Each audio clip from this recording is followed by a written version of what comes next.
Aloha Aina, and welcome to Voices of Truth One-on-One with Hawaii's Future, brought to you by the Koani Foundation. I'm Ehu Kekahu Cardwell, and here we are today in the island of Oahu. We're at the Halava Xeriscape Gardens, a beautiful place, but I'll tell you this also, we have a fascinating guest on the show, so let's go on over here and meet him. Leon, aloha. Aloha.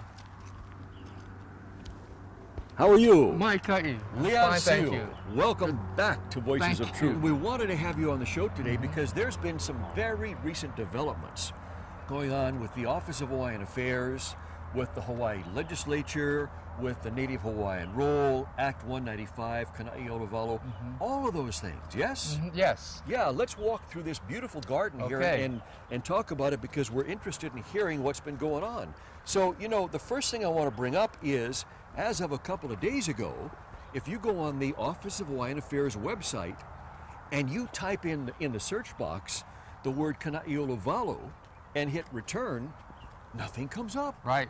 The Native Hawaiian Role, it's like it never existed. Well, what's happened is that OHA has decided to distance itself from it. What they're claiming is that their job, which was funding, creating the role, is done, and now they don't have anything to do with it. And so they're taking it off their radar. However, I'm a little dubious about that because it's very difficult for them to separate themselves from it, having advocated for it for so long that their mark is still on everything, and their fingerprints are over everything. I think what's happening is that officially, the Office of Hawaiian Affairs has said that they're distanced from it, that their job is done. But unofficially, they're still very much involved. So do you think this is like a sleight of hand? Yes, and it is also maybe to try to recover from the bad press and just the bad image that they've gotten over the years of fighting the Hawaiian community to ram this thing through. Right, because the Hawaiian community has said over and over and over, and most recently this last summer at the U.S. Department of Interior hearings throughout Hawaii, resoundingly, no, no, no, we don't want it, we don't want anything to do with it. Right. We're part of the Hawaiian Kingdom, we're Hawaii Kingdom nationals, go away, go home, forget it. I mean, how much clearer could it be than that? Right, right. So do you think OHA maybe started to get the message? I think they got a message a while ago, but they were waiting for an opportunity to back out. And I think that the election and installation of the so-called new board, there's only one new person on the board, but it gave them an opportunity, I think, to make that distance. But again, what's happening is that their cohorts who have been working together with on the Kana'i-Oluvalo and other related types of projects are still around. And so what they've done is they've turned the project over to those guys who are still basically running the same program and the same agenda. Yeah, like the Council for Native Hawaiian Advancement. Yes. The Sovereign Councils of Hawaiian Homelands Assembly. Yes. CNHA, the SHA, they're all still there. That's correct. And now they've recruited the Association of Hawaiian Civic Clubs into that as well, which has always been in the periphery of it, but now they're fully engaged. Now it's official. They seem to be getting fully engaged. Well, I mean, just the other day, you know, Association of Hawaiian Civic Club leadership announced through a press release that they're now going to be spending Hawaiian Civic Club funds to further nation building, which, of course, anytime we hear the term nation building, that is code for one thing and one thing only, which is U.S. federal recognition. That's right. Or as you and I like to call it, FedRec, W-R-E-C-K, as in car wreck. Yes. Yes. Or train wreck. A train wreck, and we're not alone. A lot of people call it that. Right. And so what we need to be aware of is, even though OHA has apparently taken publicly a different stance on it, the whole mechanism is still working in the same direction. The machine is still there. The machine is still there, and the agenda is still there, and they're still moving. In fact, it now becomes even more threatening because no one's accountable now. Wow. Because who appointed this so-called consortium, and who's appointed this new partnership to take over planning for this nation. No one, unless you have people within there who are personally accountable or basically want to do the right thing. You're not going to get any other way to manage that or to control that. With all the evidence, I mean, Mount Everest size mountains of evidence of what U.S. federal recognition would do to Hawaiians if they were put into a tribe, then all the negative evidence, how could anybody possibly think that that is the next best thing? Well, that is the next best thing to independence. You know, that's what they think. They don't think we can get independence. That's the next best thing. Yeah, but if you look at all the statistics of the quality of people's lives, I mean, if people think it's bad now for Hawaiians, just wait until they become part of a U.S. Indian tribe, things go deeper, even worse. Right. In terms of quality of life, in terms of alcoholism, in terms of all of the different profiles. The statistics and proof are clear from the U.S. Indian tribes in the U.S. Yeah. Well, you and I know that, and most of the Hawaiian people know that, but for some reason those in leadership of these organizations are convinced that they need to go that direction. And again, I don't, their motives, I think, is maybe misguided.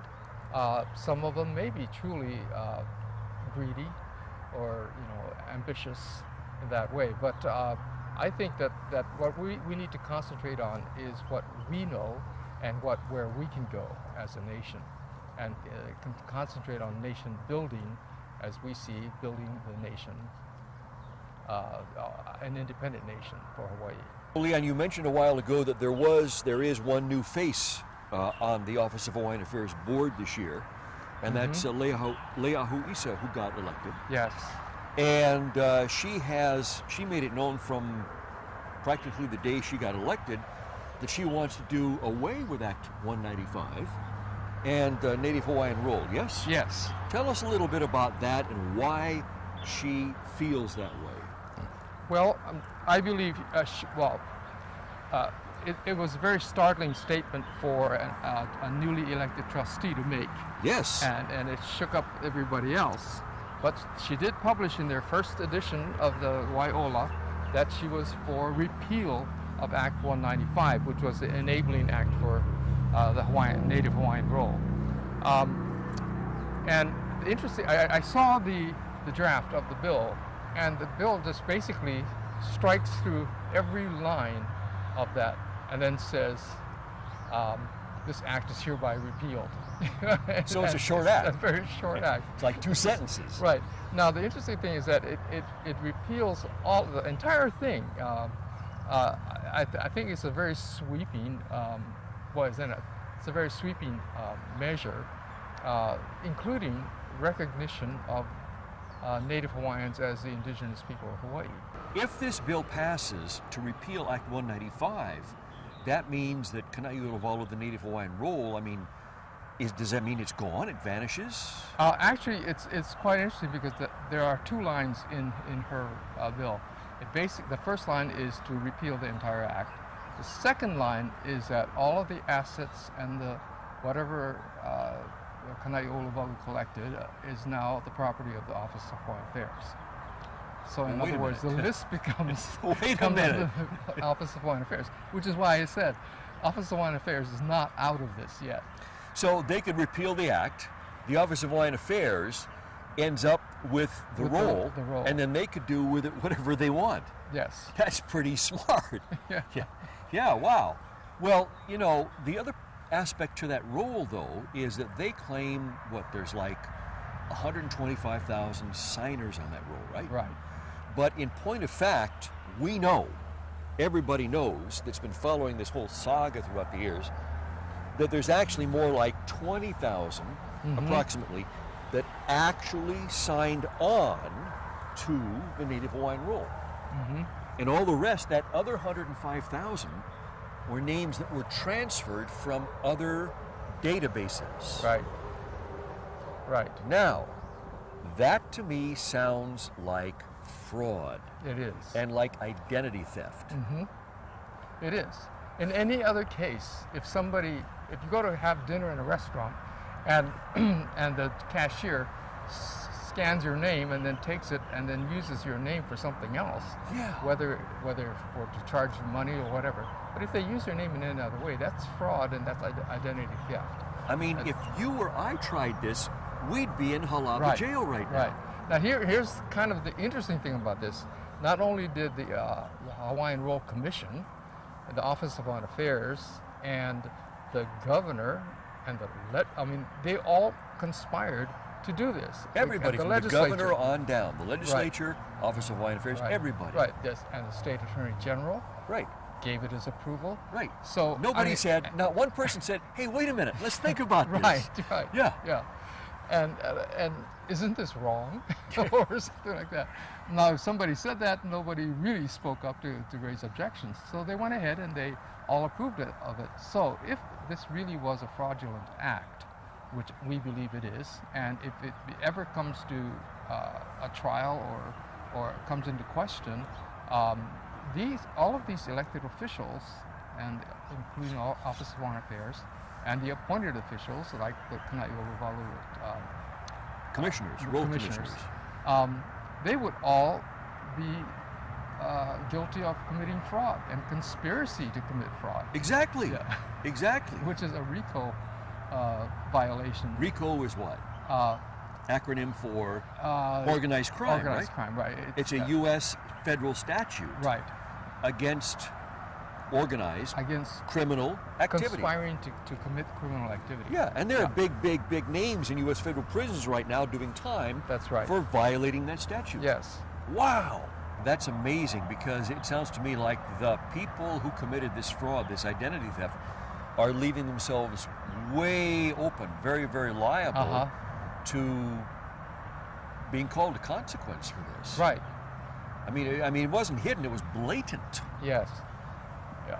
And the consequence for elected officials for committing fraud is that not only do they lose their office, but they go to jail. Now, the good thing about this past year, 2014, is that there were key, or let's say landmark occasions in which the people were able to speak up. All through the Akaka bill, they never had one single hearing in Hawaii where people could go address their objections to the Akaka bill.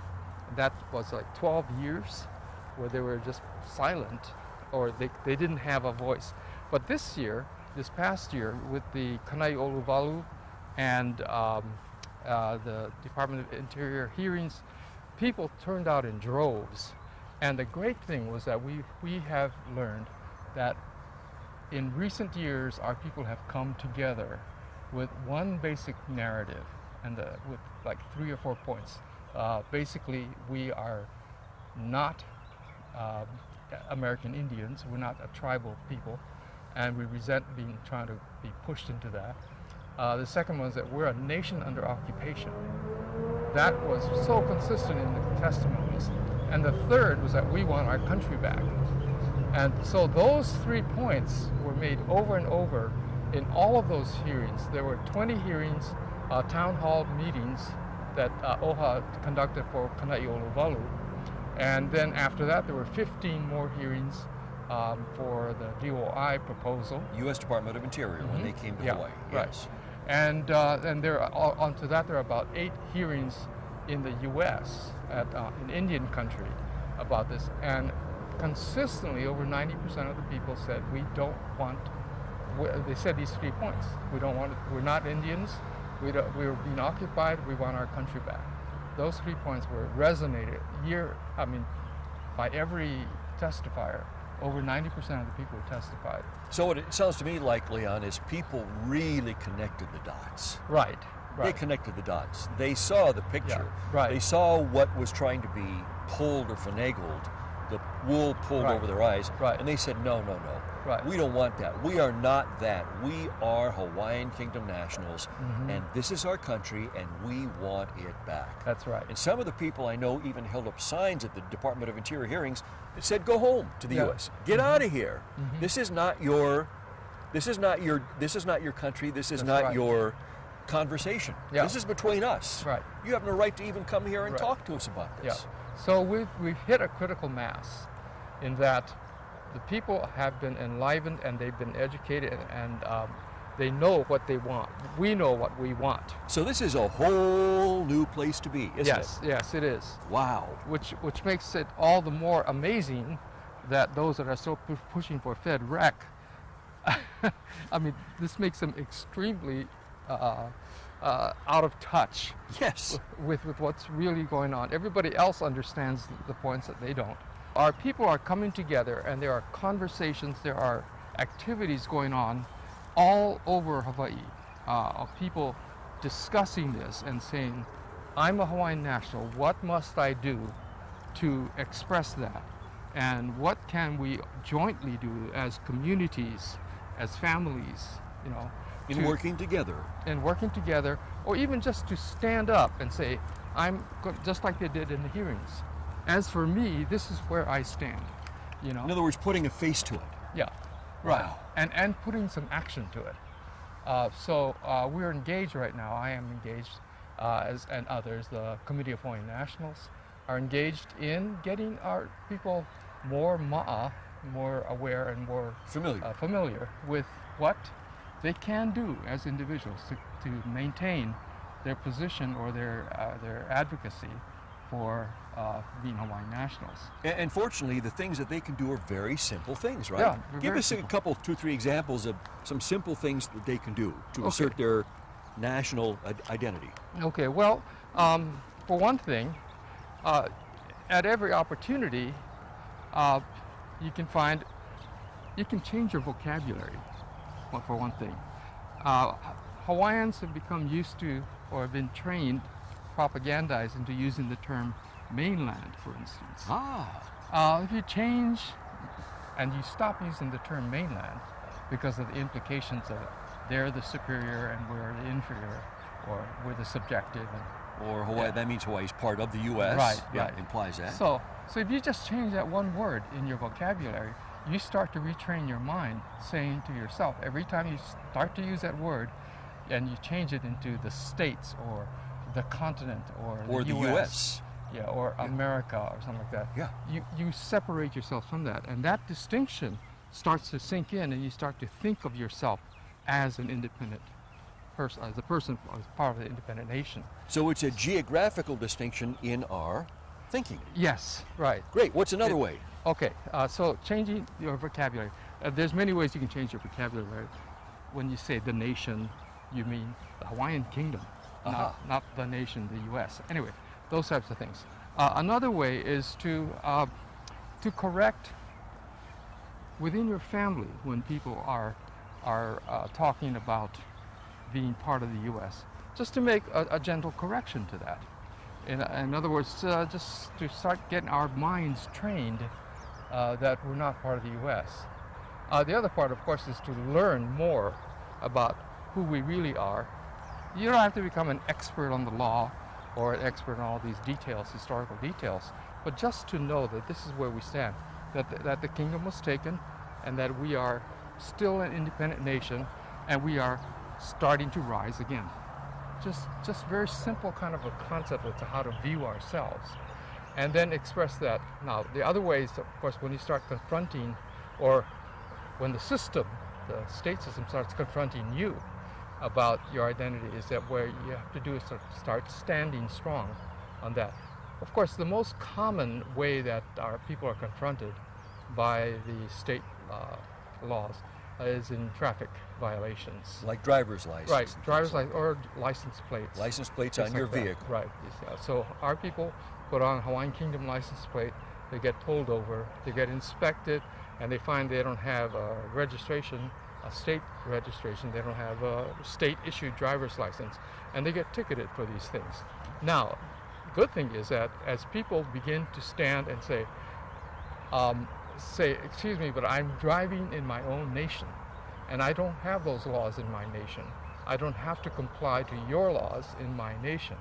As you start saying this, and this has been quite successfully used in recent years, the courts tend to shove these cases aside, mainly because if they pressed on with it, and you challenged their jurisdiction to say, you show me that you are actually lawfully in the Hawaiian Islands, that you have jurisdiction here, you have to prove it to me. And they can't. And they can't. And Wow. so rather than getting to the point where you're going to force that question on them, they avoid it and they dismiss cases. So on the Big Island alone, there's been over 400 traffic cases dismissed on the basis Really? of people saying, I'm driving lawfully in my own kingdom. So it's not like those people don't have vehicle registration or vehicle plates or driver's licenses. They Right. do, Yes. but they're ones issued by the Hawaiian Kingdom. Right. They are observing the rules. They're not lawbreakers. Right. They're observing the rules Right. of driving and law and Right. vehicle code and all that stuff, but it's documents issued by the Hawaiian Kingdom. That's right. Rather but than not even the even US. all of them are they may be pulled over for something else, but then they're ticketed for not having a state driver's license. What's been going on in the courts is actually bringing to attention the fact that we are being discriminated against because of our nationality. Hawaiian Kingdom Hawaiian nationals. Kingdom nationals. Okay. And a national, of course, is a person whose citizenship is in a certain country. If you go to the bank, you try to open up a bank account, and they say, well, what's your social security number? And you say, I don't have one because I'm not required under my kingdom government to carry a social security number, but here's my kingdom ID and all that. Yeah, I'm who I say I am. But they'll deny you a bank account because their rules and federal rules say, or basically eliminate or omit approval for Hawaiian nationals. But wait a minute, Leon. Yeah. So if somebody goes into a bank, like Bank of Hawaii, First Hawaiian Bank, tries to open up a checking account, they ask for their social security number, Right. and the person responds, I don't have one because I'm not Right. a U.S. citizen, I'm a Hawaiian Kingdom national. They say, well, sorry, we can't open up a bank Right, account for right. you. But If a national, a citizen from Japan or Germany or the Netherlands or anywhere else in the world walks into that same bank, Bank of Right. Hawaii, First Hawaiian Bank, and tries to open up a bank account with their documentation, what happens? they're approved. They're approved. Yes, because they have, quote, government ID. So what they're saying is that the IDs that we issue from the Hawaiian Kingdom government is illegitimate. And that then becomes an act of discrimination. Basically, they're saying your nationality doesn't exist. And because your nationality doesn't exist, we're not going to give you a bank account. Wow. Yeah. Now, try to get a loan. I mean, open up a bank account is a small thing, but try to get a loan, or try to buy a car, get a loan, or get a mortgage, or something like that. That is definitely you're out of the picture if you say you're a Hawaiian. Or try to go down to the airport Right. and fly on an airplane. Yes, right. So these are blatant cases of discrimination because of one's nationality, which is prohibited under every law, under every jurisdiction. So Under state law, under federal law, under international law. what's the solution to that, Leon? The solution to that is to attempt to get the state to understand that they are actually committing violations against our nationality. And so we have some measures in the being submitted to the state legislature, basically to give them a way out, to say, okay, we acknowledge that Hawaiian nationals are lawful people residing in the Hawaiian Islands. This is really just a way out. It doesn't bring any kind of punitive things against them. It's saving Well, face. it's saving face. And it's a way for them to then notify the police department and all that people who are Hawaiian nationals are not inherently criminals. They're not inherently illegal aliens, or worse. That they are simply people who live here, like anybody else, and they should be treated the same way. So that's kind of a mild way of approaching it. The other way is if it continues after this attempt to get the legislature to make it right. If they continue to do so, then we file lawsuits on discrimination, and that's going to be a major thing because it's clearly discriminatory. Wow, amazing. And you know what, Leon, that's where we have to leave it today. Mahalo to you for being here to explain to us and all our viewers the latest going on about recognizing Hawaiian Kingdom nationals, people who live right here in Hawaii, that are part of their own nation that want to be recognized That's as right. such. And mahalo to our viewers for joining us on this special edition of Voices of Truth. Remember, you can watch us on the web 24/7 on voicesoftruthtv.com, and you can like Voices of Truth on Facebook. I'm Ehu Kekahu Cardwell for the Kiwani Foundation, and until next time, ahui ho!